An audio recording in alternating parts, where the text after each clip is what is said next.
Disappearance is the rarest. A small number of contract killers accumulate enough money and enough operational skill to vanish. New identity, new country. A quiet life in a place where nobody knows the name that nobody knew anyway. They exist as ghosts who were ghosts already. Whether they find peace is a question that nobody can answer because nobody knows where they are. Level 9, the aftermath. The bodies are found or they aren't. The cases are solved or they aren't. In Australia, contract killings account for 2% of all murders. In Scotland, 5%. In most countries, the clearance rate for professional contract killings is significantly lower than for other homicides because the killer has no connection to the victim, no motive that investigators can trace through the victim's personal relationships, and no forensic link that places them at the scene. The perfect contract killing looks like an accident or a disappearance or an unsolved case that gathers dust in a filing cabinet until the detective retires, and the file passes to someone who has 40 other cases and no leads.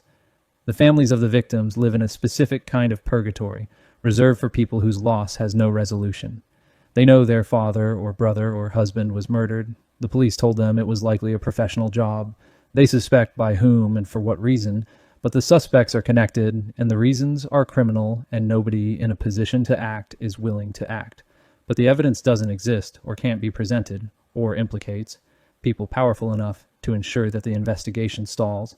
The absence of justice is a wound that doesn't close. It stays open for years, decades, generations. The victim's daughter grows up knowing that the man who killed her father is alive and free, and that the system designed to prevent this failed her specifically and permanently. She carries that knowledge the way the killer carries his, silently, without resolution.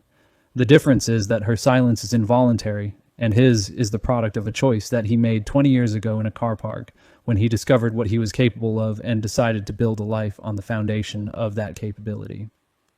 Level 10, the cycle.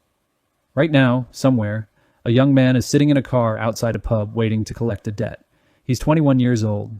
He's been involved in low-level criminality since his mid-teens.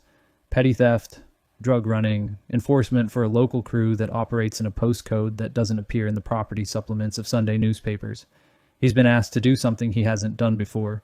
The man who asked him used careful language, didn't say kill, said handle, said take care of it, said make sure he doesn't come back.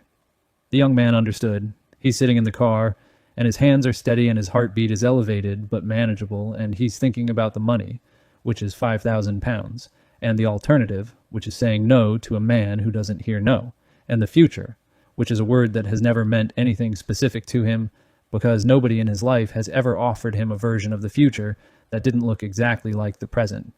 He doesn't know what he's about to become. He doesn't know about the tiers that the criminologists identified, the novice, the journeyman, the professional, the paranoia, the end.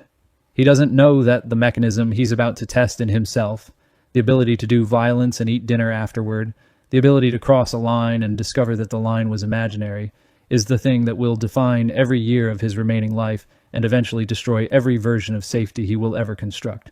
He knows the name, he knows the address, he knows the amount. The car engine is running, the street is quiet, a woman walks past with a shopping bag and doesn't look at him because there is nothing about him worth looking at, and that invisibility is already his greatest asset, though he doesn't know it yet.